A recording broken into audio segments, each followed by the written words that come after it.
Réponse à toutes ces questions, à toutes ces interrogations dans quelques secondes, après avoir longuement consulté Jean Castex hier soir et après un conseil de défense qui a duré 2 heures ce matin. Emmanuel Macron va donc prendre la parole depuis l'Élysée dans moins de 3 secondes.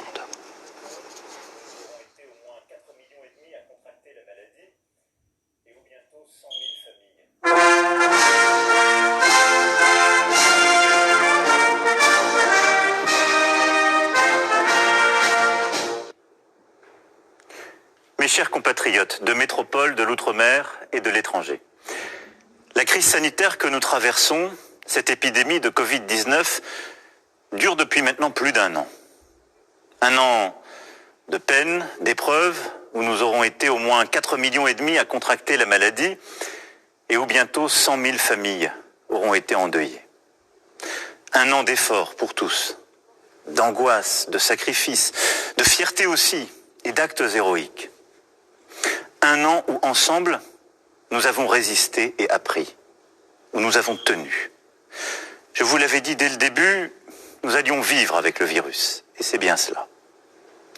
Alors si ce soir, je m'adresse à vous, avec autant d'humilité que de détermination, c'est pour vous dire que nous allons tenir encore, essayer de faire le point sur l'épidémie, les prochaines étapes, essayer de vous dire que si nous restons unis, solidaires, si nous savons durant les prochaines semaines nous organiser, alors nous verrons le bout du tunnel et nous nous retrouverons. Si je m'adresse à vous ce soir, c'est pour appeler à la mobilisation de chacun pour ce mois d'avril où beaucoup se joue. Où en sommes-nous aujourd'hui? Après un confinement dur, lors de la première vague au printemps 2020, puis ce qu'on a appelé un confinement adapté lors de la seconde vague à l'automne dernier, nous avons opté depuis le début de cette année 2021 pour une réponse qui visait à freiner l'épidémie sans nous confiner. 3 principes n'ont cessé de nous guider. D'abord, la sécurité. Vous protéger, ne jamais transiger sur la santé des Françaises et des Français, permettre à chacun d'être soigné dans les meilleures conditions. Ensuite, le deuxième principe, c'est l'équilibre. C'est-à-dire prendre en compte les conséquences aussi des restrictions sur nos enfants et leur éducation, sur l'économie, la société, la santé mentale, notamment des plus jeunes. Veiller à ne pas pénaliser les territoires où le virus circule moins ou peu. Et puis le troisième principe, c'est la responsabilité, c'est-à-dire faire confiance. Préférer aux contraintes pour tous le civisme de chacun pour avoir les bons comportements face au virus, limiter ses contacts, se faire tester aux premiers symptômes et s'isoler lorsqu'on est positif. Sécurité, équilibre, responsabilité, ce sont ces 3 principes qui nous ont conduits fin janvier à privilégier le renforcement de cette stratégie tester, alerter, protéger, le couvre-feu, la fermeture de certains établissements sur le reconfinement général du pays. Nous avons tous consenti des efforts importants. Et le virus a continué de circuler. Il circule encore aujourd'hui fortement. Mais là où beaucoup de nos voisins ont décidé de confiner il y a maintenant 4 mois, nos voisins allemands par exemple, là où nos amis italiens en sont à leur 4e confinement, nous avons aussi, par ces choix collectifs que nous avons faits, gagné des jours précieux de liberté, des semaines d'apprentissage pour nos enfants. Nous avons permis à des centaines de milliers de travailleurs de garder la tête hors de l'eau sans jamais perdre le contrôle de l'épidémie. Nous avons donc, je le crois, bien fait. Croire en la responsabilité des Français, ça n'est jamais un pari. Ces dernières semaines, nous faisons face à une nouvelle donne. Depuis, au fond, les premiers jours du mois, nous sommes entrés dans une course de vitesse. D'un côté, le déploiement de la vaccination, qui permet d'espérer raisonnablement une sortie de crise, et je vais y revenir. Et de l'autre, la propagation dans toute l'Europe d'une nouvelle forme de virus. Ce variant qui a été identifié pour la première fois chez nos voisins britanniques à la fin de l'année dernière, et qui en quelque sorte a fait apparaître une épidémie dans l'épidémie. Celle-ci est plus étendue qu'au printemps dernier. ce qui fait qu'aucune région métropolitaine n'est désormais épargnée. Et celle-ci est aussi plus dangereuse qu'à l'automne, ce qui fait que le virus est plus contagieux, mais aussi plus meurtrier. Les services de réanimation ont à prendre en charge des personnes en bonne santé, qui ont aujourd'hui 60 ans, même 50 ans, quelques-uns parfois plus jeunes. Retenez un chiffre, 44% des patients en réanimation ont aujourd'hui moins de 65 ans. Face à ce double phénomène, nous avons décidé le 18 mars de prendre, pour près de 20 départements, des restrictions complémentaires au couvre-feu national qui étaient déjà en vigueur. 2 semaines après la mise en place de ces mesures, les chiffres sont clairs. Oui, cette stratégie a eu des premiers effets. Mais très clairement, ces efforts restent trop limités au moment où l'épidémie accélère. En quelque sorte, nous sommes en train de subir cette accélération à cause du variant qui risque de nous faire perdre contrôle si nous ne bougeons pas. Nous devons donc nous fixer, pour les mois à venir, un nouveau cadre. Pour cela, il ne faut absolument pas céder à la panique. Nous avons conservé la maîtrise de la situation à l'hôpital. Cette situation est dure. Beaucoup de services sont surchargés. Mais nous n'en avons pas perdu le contrôle. Nous ne devons pas non plus céder au déni. Ce serait faux de dire que si nous ne faisions rien, les choses s'amélioreraient d'elles-mêmes. Non. Alors nous nous placerions dans une situation délicate de potentielle saturation de tout le pays. Aussi, pour continuer à protéger la vie au présent, c'est-à-dire les malades, et pour protéger la vie au futur, c'est-à-dire nos enfants, nous devons, pour les mois à venir, fournir chacun un effort supplémentaire. C'est cela ce que je nous demande collectivement ce soir. Un effort des soignants d'abord, pour augmenter nos capacités en réanimation.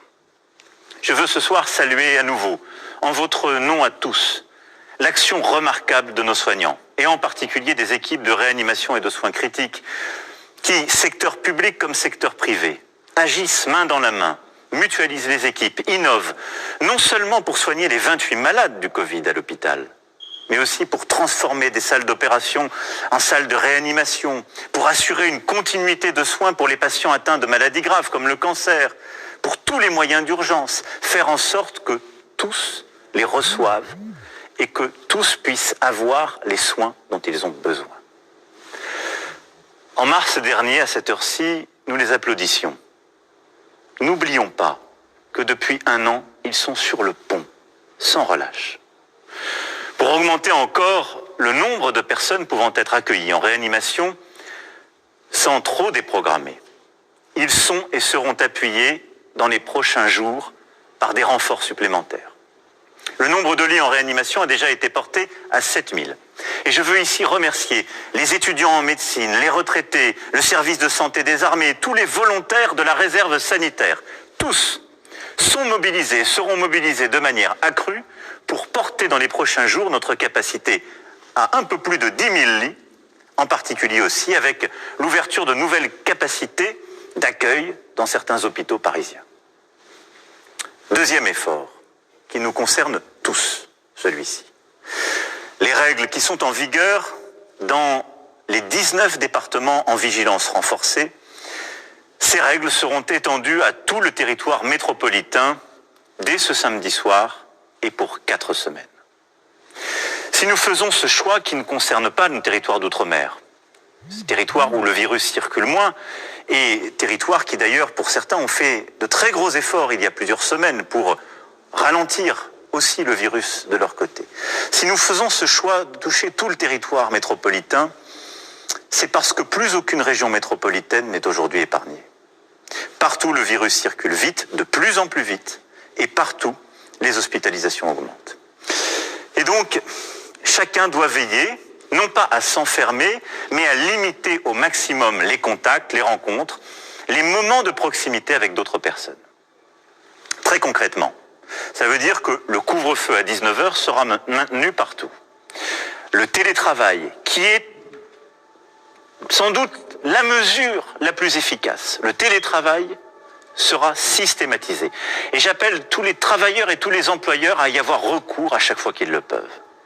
Les commerces seront fermées sur tous les territoires métropolitains, selon la liste déjà définie dans les 19 départements aujourd'hui concernés. Nos citoyens qui souhaitent changer de région pour aller s'isoler pourront le faire durant ce week-end de Pâques.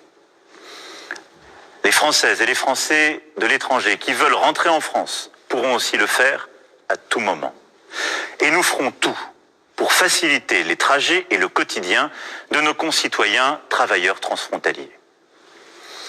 Alors certains militaient, je le sais, pour le retour généralisé de l'attestation, comme en mars 2020. Nous n'avons pas retenu cette option. Parce que l'irresponsabilité de quelques-uns ne doit pas ruiner les efforts de tous. Les contrôles, les sanctions seront renforcés sur la voie publique pour limiter les rassemblements, parce que c'est là que le danger existe, et pour encadrer la consommation d'alcool. Mais très clairement, nous faisons le choix de la confiance, nous faisons le choix de la responsabilité, et si je puis dire, de la respiration. L'attestation ne sera donc obligatoire en journée que pour les déplacements au-delà de 10 km du domicile. En cette période, qui est marquée par de nombreuses fêtes religieuses, je sais aussi pouvoir compter sur vous, afin d'éviter, comme nous avons su le faire à Noël, les rassemblements privés, les fêtes avec les amis, la famille, les proches. J'insiste vraiment sur ce point. C'est lors de ces occasions que nous nous contaminons le plus. Il faut donc faire cet effort. C'est un effort pour vous protéger et pour protéger les autres. S'agissant des écoles, et c'est en quelque sorte le troisième effort que nous allons faire dans les semaines qui viennent. S'agissant des écoles, nous devons tous être conscients de notre devoir vis-à-vis de notre jeunesse. Nous pouvons nous féliciter, dans notre pays, d'avoir réouvert parmi les premiers nos écoles au printemps dernier, le 11 mai, rappelez-vous, et de les avoir maintenues ouvertes depuis septembre 2020. Nous faisons partie des rares pays qui ont fait ce choix, alors même que nous avons été très frappés par l'épidémie. Nous l'avons fait en conscience, parce que nous croyons dans cet investissement dans les jeunes enfants et les adolescents qu'est l'éducation, parce que c'est le combat du siècle qui s'ouvre, car nos enfants ont besoin d'apprendre, d'être ensemble. Et nul ne sait dire les conséquences profondes et durables d'une fermeture prolongée des écoles qui renforce les inégalités sociales comme les inégalités de destin. Alors oui, le virus circule dans les établissements scolaires, mais pas plus qu'ailleurs. Et l'éducation de nos enfants, elle, n'est pas négociable. L'école n'est pas négociable. C'est pourquoi nous devons prendre nos responsabilités. Oui, il faut freiner le virus. Aussi, nous allons fermer durant 3 semaines les crèches, les écoles, les collèges et les lycées. Mais oui, nous devons préserver l'éducation et l'apprentissage. C'est pour cela que le calendrier scolaire sera adapté pour ne pas laisser nos enfants seuls et sans apprendre. De manière très concrète, cela signifie que la semaine prochaine, les cours pour les écoles, collèges et lycées se feront à la maison. Sauf, comme au printemps 2020, pour les enfants des soignants et de quelques autres professions qui seront accueillis, de même que les enfants en situation de handicap, qui doivent continuer à pouvoir être accueillis dans le secteur médico-social. Les 2 semaines suivantes, soit à partir du 12 avril, la France entière, quelle que soit la zone de vacances, sera placée en vacances de printemps. La rentrée aura donc lieu pour tous le 26 avril, physiquement pour les maternelles et les primaires, à distance pour les collèges et les lycées. Le 3 mai, les collégiens et les lycéens pourront retrouver physiquement leurs établissements, le cas échéant, avec des jauges adaptées. Je sais, croyez-moi, ce que cette réorganisation implique de changements profonds pour les parents d'élèves et pour les familles. Mais c'est la solution la plus adaptée pour freiner le virus tout en préservant l'éducation et donc l'avenir de nos enfants. Les étudiants, quant à eux, pourront, pour ceux qui le souhaitent, continuer durant toute cette période à se rendre à l'université pour 1 journée de cours par semaine. Je veux ce soir, en votre nom, remercier et saluer tous nos enseignants. Et avec tous nos enseignants, d'ailleurs, l'ensemble des personnels qui permettent d'accueillir nos enfants dans les écoles, les collèges, les lycées, dans les établissements spécialisés aussi. Car si la France est un des pays à avoir le moins fermé ses écoles, comme je vous le disais, 42 semaines d'ouverture, parfois 2 ou 3 fois plus que certains de nos voisins, c'est grâce à eux. Enfin, comme depuis un an, l'accompagnement économique et social sera au rendez-vous. Les parents qui devront garder leurs enfants et ne peuvent pas télétravailler auront droit au chômage partiel. Et pour les salariés, les commerçants, les indépendants, les entrepreneurs et les entreprises, tous les dispositifs actuellement en vigueur seront prolongés. Je sais combien les efforts que je vous demande sont difficiles. Je mesure ce qu'ils emportent de conséquences pour notre pays et pour vos vies. Et vous savez aussi que nous avons tout fait pour prendre ces décisions le plus tard possible et au moment où elles devenaient strictement nécessaires. C'est maintenant. Mais je tiens en même temps à vous dire ce soir que grâce à la vaccination, la sortie de crise se dessine enfin. Parce que oui, à cette heure, vous êtes déjà plus de 8,5 millions à avoir reçu une première injection de vaccin. 3 millions à en avoir reçu 2. Et le vaccin est efficace. Il l'est au bout de 15 jours après l'injection de la deuxième dose. La meilleure preuve d'ailleurs de cette efficacité, elle est dans les chiffres que vous voyez à cet instant à votre écran et dans la mortalité en particulier de nos concitoyens de plus de 80 ans qui ont la mortalité qui a très fortement diminué. La meilleure preuve, elle en est d'ailleurs dans la situation des résidents des maisons de retraite qui, vaccinés à plus de 90%, ont pu progressivement reprendre une vie normale. Notre enjeu principal aujourd'hui, c'est donc d'accélérer encore et encore.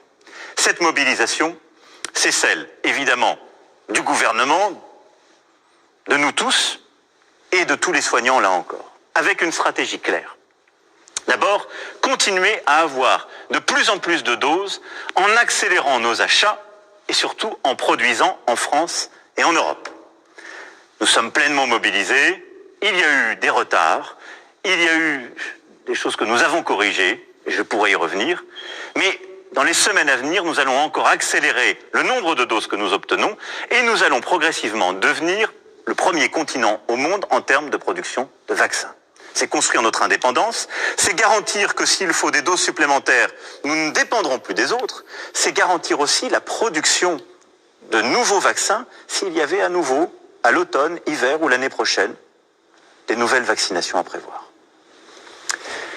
Ensuite, c'est vacciner le plus vite possible tous ceux qui en ont le plus besoin, c'est-à-dire les plus âgés, les plus fragiles. Ceux qui ont le plus de risques de développer des formes graves. Et j'assume totalement cette priorité, cet ordre que nous avons donné parce que c'est la garantie de notre efficacité. C'est ainsi que nous pourrons soulager plus rapidement l'hôpital, c'est ainsi que nous sauverons des vies. À partir de là, nous mettons tous les moyens pour vacciner, vacciner, vacciner. Sans répit, sans jours fériés, le samedi et le dimanche comme la semaine. Pour les vaccins Pfizer et Moderna, qui nécessitent des conditions de conservation spécifiques.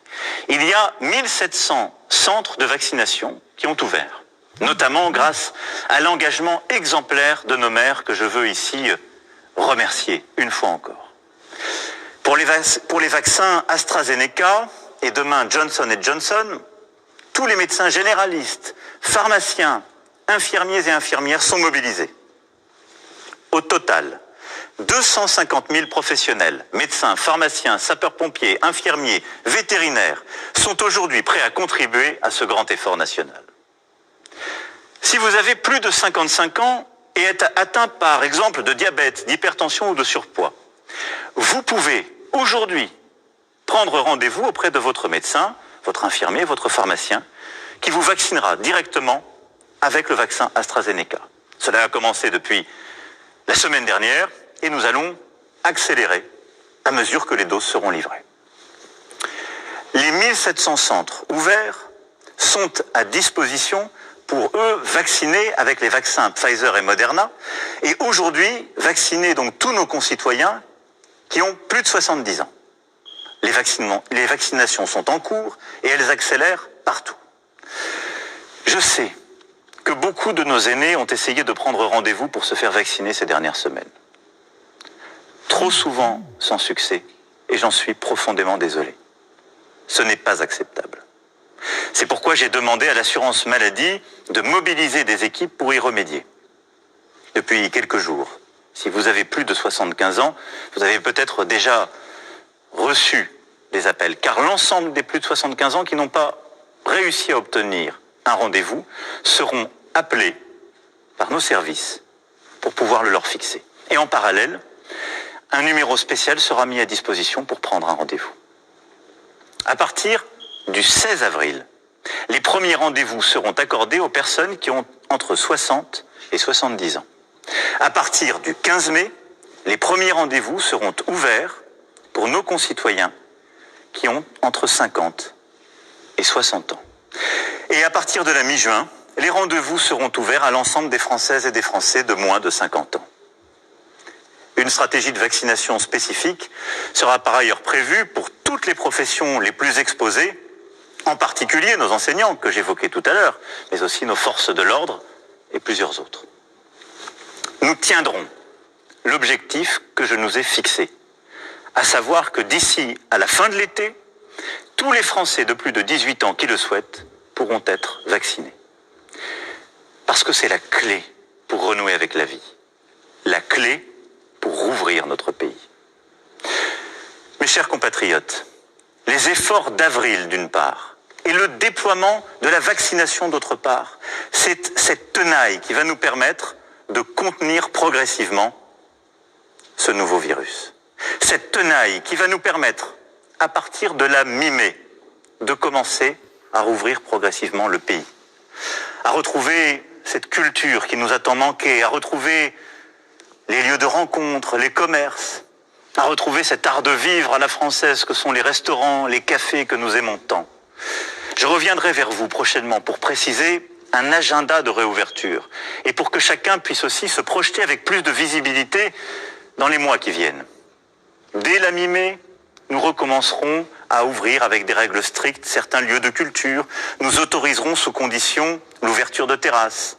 Et nous allons bâtir entre la mi-mai et le début de l'été un calendrier de réouverture progressive pour la culture, le sport, le loisir, l'événementiel, nos cafés et restaurants.